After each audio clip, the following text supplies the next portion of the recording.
जब बचपन से जब एसपी बनने का मन होगा तो आप कैसे सोच सकते हैं कि आप फूल कुमारी की तरह जिएंगे।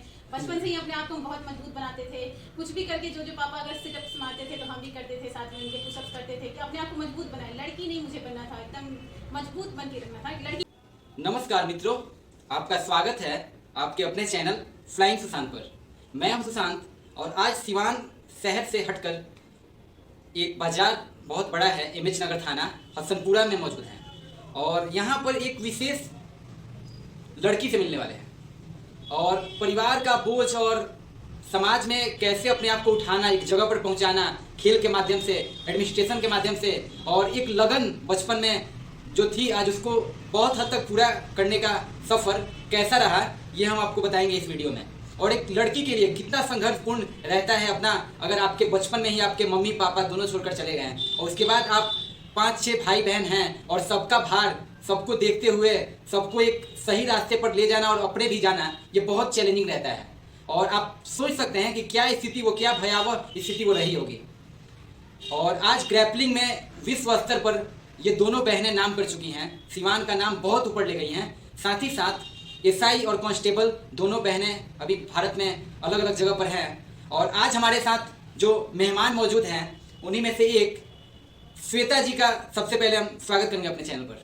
धन्यवाद। श्वेता जी, चूंकि बहुत कुछ है बात करने के लिए और बहुत बड़ा आपका संघर्ष रहा है, तभी आप यहाँ पहुंची हैं। एक लड़की के लिए, एक छोटी बच्ची के लिए 8 साल की उम्र से और अभी तक जो आप देखी अपने परिवार में लोगों को टूटते हुए कैसे गए और आज जिस जगह पर आप हैं, ये कितना संघर्षपूर्ण रहा।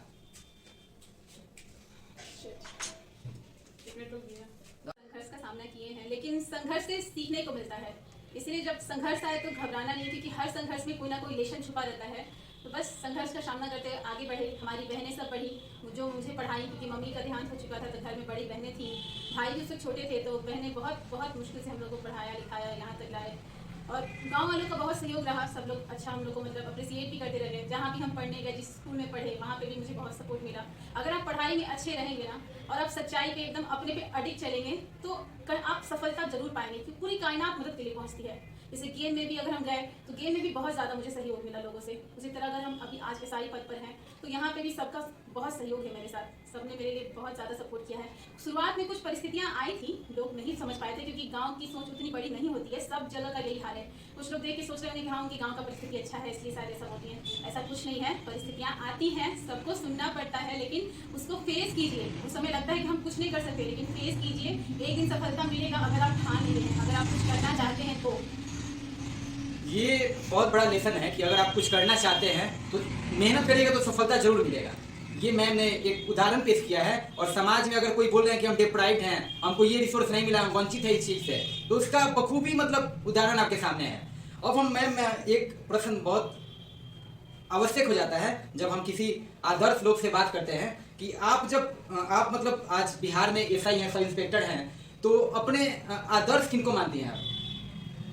आदर्श देखा जाए तो लोगों को लगता है आदर्श कोई एक होता है, लेकिन मेरी जर्नी में ऐसा कुछ नहीं रहा, क्योंकि हर लोग जो मेरे सामने आए वो बहुत बड़े होकर मुझे बहुत कोऑपरेटिव किए, बहुत सहयोग दिए। जैसे मेरे टीचर्स रहे, हेडमास्टर्स आइडियल पब्लिक स्कूल के, अर्शी कबीर, वो भी एक समय मेरे बहुत अच्छे आदर्श अभी भी हैं। फिर तप्ती वर्मा वीडियो जो है वो भी मुझे बहुत कोऑपरेट की हैं। फिर जिस गाड़ी से हम पढ़ने जाते थे तो जो लखन भैया है वो भी मुझे बहुत कोऑपरेट किए हैं। तो सबका सहयोग रहा है, हर एक पर्सन जो मुझे हमेशा मदद करने आता है वो सब मेरा आदर्श बन जाता है। आदर्श कोई एक नहीं होता है। हाँ, लेकिन बचपन में एक टाइम में हम रत्न संजय को देखे थे, बहुत छोटे थे और उनको देख के इतना अच्छा लगा कि वो कितने अच्छे लग रहे हैं, कितना उनके पास पावर है। तब से मैं ठान ली कि मुझे एसपी बनना है और मेरे नाम का लेटर भी बनता था। जैसे घर का नाम प्रीति है और ऐसे मेरा स्कूल का नाम श्वेता है, तो हम सोचते थे मेरे नाम का लेटर भी एसएमटी है तो हम भी एसपी बनेंगे। तो उसी सोच को लेकर बचपन से जीते जीते आज बहुत, हम यूपीएससी भी ट्राई किए हैं, लेकिन उतना मुझे गाइडेंस नहीं मिला है। गाइडेंस तो एकदम मिला ही नहीं। यूट्यूब तो कमाल की चीज़ है, जब से यूट्यूब आया मुझे बहुत गाइड मिला और गाइड लेते लेते आज एसआई किए हैं, अब यूपीएससी की तैयारी लग गए हैं। यूट्यूब का नाम लिए और कहीं ना कहीं हम लोग यूट्यूब पर ही बात कर रहे हैं, चैनल वहीं का है और बड़ा माध्यम है वाकई में यूट्यूब, इसमें कोई दो राय नहीं है। और ये मैम, आप जो मतलब ग्रैपलिंग में इतना बड़ा लेवल पे भारत को 2 गोल्ड और 1 सिल्वर दिला चुकी हैं और वर्ल्ड लेवल पे भी 2-3 देश में आप जाकर वहाँ ट्राई कर चुकी हैं, रैंक भी अच्छा है, क्योंकि एक छोटा सा सिवान अगर आप क्षेत्रफल से देखें ना तो काफी छोटा हो जाता है, लेकिन अगर इतना बड़ा काम विश्व लेवल पे और लोकल लोगों का सपोर्ट और जैसे आप बहुत सारा नाम भी रखी यहाँ पर, तो मतलब ये खेलने का, जैसे आप छोटी थी और जो भी मुश्किल रही घर में, तो वहां से तो एक बड़ा मतलब किसी पद पे चले जाना ताकि घर का स्थिति सही हो जाए, पैसा कुछ कमा लेना, एक अच्छा पोस्ट मिल जाए, लेकिन ये खेल के प्रति रुझान, इसका प्रेरणा स्रोत क्या रहा?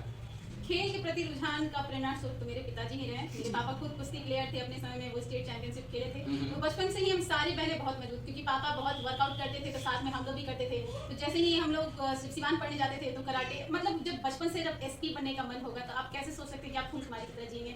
बचपन से ही अपने आप को बहुत मजबूत बनाते थे, कुछ भी करके जो पापा अगर सिटअप्स मारते थे तो हम भी करते थे, साथ में उनके पुशअप्स करते थे कि अपने आप को मजबूत बनाए। लड़की नहीं मुझे बनना था, एकदम मजबूत बन के रहना था, लड़की का वो रूप नहीं, लड़का हम नहीं कहेंगे कि लड़का से तुलना करें, बस लड़की का एक मजबूत रूप बनना था, जैसे दुर्गा माता है वैसा कुछ रूप बनना था। इसीलिए जब मुझे मौका मिला गेम में उतरने का तो मैंने एकदम समय नहीं गवाया, और गेम में जब पार्टिसिपेट करने का मौका मिला तो हम तुरंत गेम में पार्टिसिपेट किए। और पहले से ही हम थोड़ा मजबूत थे, तो जाते ही जैसे ही नेशनल में पार्टिसिपेट किए थे तो मेरा गोल्ड मेडल वहाँ से निकल गया। उसके बाद जर्नी चलती रही, हम वहाँ भूटान गए इंटरनेशनल खेलने, वहाँ पे भी मेरा गोल्ड हो गया। फिर नेपाल गए, वहाँ पे भी मेरा गोल्ड हुआ।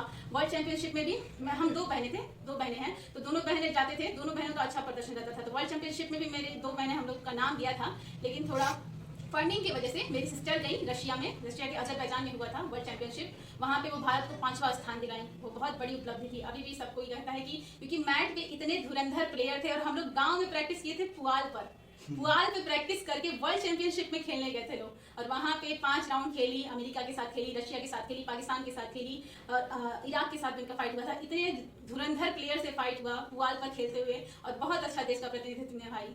तो बस अगर आप चाहेंगे तो बस ये मतलब खेल में भी और पढ़ाई दोनों में नाम कर सकते हैं। हाँ। जिधर चाहे उधर कर सकते हैं। ये नहीं कि एक बार में एक ही काम किया जा सकता है, एक बार में कई सारे कामों को किया जा सकता है। हम लोग ट्यूशन भी कराते थे, हम लोग पढ़ाई भी करते थे, हम लोग घर भी संभालते थे क्योंकि मम्मी नहीं थी, और हम लोग गेम भी खेलते थे। तो कई सारे कामों को किया जा सकता है अगर आप चाहते तो। ये बहुत बड़ा मैसेज है, और कहीं ना कहीं हम भी इससे काफी प्रेरित है, तभी आज हम इंजीनियर हैं पोस्ट से, और यहाँ यूट्यूब पर अपना सिवान, अपने जिला की अच्छाइयों को खोज रहे हैं। और चूंकि मैं बताते चलूँ, क्योंकि जब दो बहनें का बात होता है तो दीपा जी आप नाम सुने होंगे, क्योंकि वो 4-5 कंट्रीज में जाकर भारत के तरफ से प्रतिनिधित्व कर चुकी हैं, वहां जाकर एक अच्छा पोजीशन दिला चुकी हैं। दीपा जी भी आज कांस्टेबल हैं और बिहार सरकार में वो है, और ये बहुत बड़ी बात होती है, दो बहनें एक ही घर की, एक ही खेल में और एक ही विभाग में, हाँ। थोड़ा सा ऊपर थोड़ा सा नीचे। तो दीपा जी भी आज हमारे साथ यहाँ पर नहीं मौजूद है, लेकिन काफी बड़ा काम वो किए हैं वाकई में। अब हम एक, चूंकि लड़कियां अक्सर देखती हैं कि पुलिस में जाने से या फिर थोड़ा सा लगता है उनको कि कुछ खास मतलब नहीं रहता है, पुलिस विभाग थोड़ा सा ट्रीट, कुछ खास लोग, बहुत लोग पुलिस में नहीं जाने देना चाहते हैं अपनी बेटी को, अक्सर हम लोग समाज में देखते हैं। तो सिवान के लोगों से क्या मैसेज आप देना चाहेंगे? देखिए, ये तो पता नहीं क्यों एक सोच बन गया है कि पुलिस विभाग बुरा है, लड़कियों के लिए सही नहीं है। जानती है, सोच ये गलत है। पुलिस विभाग की सोच को बुरा करने के लिए कुछ बुद्धिजीवी लोग हैं। अभी भी मुझे डिपार्टमेंट में कुछ ऐसे लोग मिल जाते हैं जो कहते हैं औरतों के लिए तो ये डिपार्टमेंट है ही नहीं। तो ये गलत सोच है। वो इसलिए कह देते हैं क्योंकि ये मैटरनिटी लीव ले लेगी, ये चाइल्ड केयर लीव ले लेगी, मतलब प्रॉपर जॉब में नहीं पहुंचेगी। भाई, औरतें जननी है, वही तो जनन करके हर एक ISP DSP प्रधानमंत्री तक बना रही है। तो उसका इस तरह से उसके लिए शब्दों का प्रयोग करना बहुत गलत है, बहुत ज्यादा गलत है। लड़की को आरक्षण के नाम पे ना बदनाम करें। लड़की बहुत मेहनत करती है, हर चीज को संभालती है। अभी भी जॉब हो गया है तो उसको 2 चीज हमेशा अपने साथ लेके चलना है। एक पुरुष को भी लेके चलना है, लेकिन जो भी हो, स्त्री को कुछ ज्यादा ही लेकर चलना पड़ेगा। तो वो वहाँ मैनेज करेगी, तो उसका सम्मान करें और बिल्कुल ना घबराएं। आप कर सकते हैं, कोई भी जॉब क्यों ना हो। और पुलिस तो बेस्ट जॉब है लड़की के लिए। अभी पहले जो भी था नहीं था मुझे नहीं पता, लेकिन पहले भी अच्छा ही रहा होगा। तभी तो पहले के लोग, हम लोग की किरण बेदी भी तो है, वो भी तो कितना आगे बढ़ी, कितना भारत की पहली IPS ऑफिसर। तो सोचिए, वो अपने टाइम में सोच रही थी तो आज हमको पहला एग्जाम्पल नहीं बनाए होते। तो लड़कियां पुलिस डिपार्टमेंट में बहुत अच्छा काम कर रही हैं। और अभी पिछले बार सोचिए, वैकेंसी में 500 लड़कियों ने पार्टिसिपेट किया था SI में, 500 लड़कियां सेलेक्ट हुई थी। इस बार 1000। इस बार मुझे पता है और भी ज्यादा लोग जाएंगे। तो ये सोच हटा दीजिए कि डिपार्टमेंट जॉब आपके लिए नहीं है। मेरी बहन 4 साल से है और कोई दिक्कत नहीं आया, बहुत अच्छा से सम्मान दिया जाता है। आप अपना ईमानदारी से ड्यूटी करेंगे, आपका क्या कहते हैं, ईश्वर आपकी हर जगह मदद करने के लिए खड़े रहते हैं। ठीक है। अब आप अपना कैरेक्टर को ध्यान में रखते हुए और जिस काम के लिए आप सिलेक्ट हुई हैं, जिस काम के लिए आप 10-10 घंटा पढ़ी हैं, उस पर बस फोकस करेंगे ना कि जो चाहिए, तो कहीं आपके साथ कुछ गलत नहीं होगा, हम ये मानते हैं। और जो भी कहते हैं, क्योंकि कुछ लोग कहते हैं, हमने पहले कही, कुछ लोग ऐसा कहते हैं कि वो विभाग लड़कियों के लिए नहीं है, लेकिन इसका मतलब सरासर इसको गलत साबित बहुत लोग कर चुके हैं और आगे भी करेंगे। हमारी देश की सरोजिनी नायडू थी, किरण बेदी का आपने नाम लिया, इस प्रकार के बहुत सारे लड़कियां थी जो कि बहुत अच्छा एडमिनिस्ट्रेशन में की हैं, कोई बड़ा बात नहीं है। और अगर आपकी ये सोच अभी भी है कि पुलिस और एडमिनिस्ट्रेशन लड़कियों के लिए नहीं है तो आप सरासर गलत हैं। और अब हम एक अंतिम प्रश्न जानना चाहेंगे श्वेता जी से कि सिवान की अपनी बहनें, अपनी माताओं और सिवान के लोगों से क्या कहना चाहेंगी?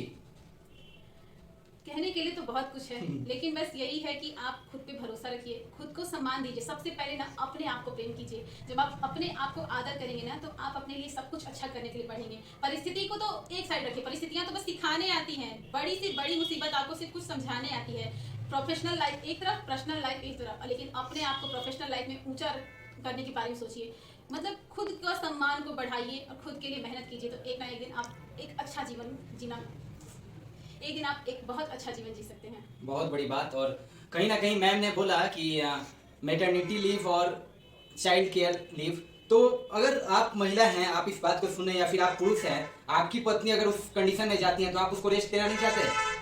अगर आप अपनी बहन के लिए, अपनी माता के लिए, अपनी सासू माँ के लिए, अपनी साली जी के लिए, अपनी भाभी के लिए अगर ये बात सोच रहे हैं कि उनको रेस्ट चाहिए, उनके बच्चों का देख रेख होना चाहिए, तो आपकी अगर कल ही कोई आपके साथ जॉब कर रहे हैं विभाग में, तो उनके लिए आप नहीं सोचेंगे? ये सोच निकालना होगा। और वो नेचुरल चीज है, वो जो है वो नेचुरल चीज है, वो प्रकृति का बना हुआ है। उसमें लीव चाहिए, उसमें आराम चाहिए, वो आर्टिफिशियल नहीं कि उसको हम बदल सकते हैं। तो आप कद्र करिए, नारी का सम्मान करिए, और नारी भी पुरुष का सम्मान करे। इसी मोटिव के साथ हम समाज में आगे बढ़े। और आज का सपनों का सिवान का एक एपिसोड हम श्वेता जी के साथ किए, और कहीं ना कहीं इसमें बहुत बड़ा योगदान दीपा जी का और ताप्ती मैम का रहा है। उनको हम फिर से एक बार शुक्रिया करेंगे। और ऐसे ही आप एक एक कहानी हमारे साथ देखते जाएंगे सपनों के सिवान में। और अगर सिवान में कुछ अच्छा होगा, कुछ समाज में लोग अच्छे करेंगे और उनका कुछ खास स्वार्थ नहीं रहेगा, तो हम जरूर सपनों के सिवान में उनको लाएंगे। तब तक के लिए बने रहिए हमारे साथ। नमस्कार।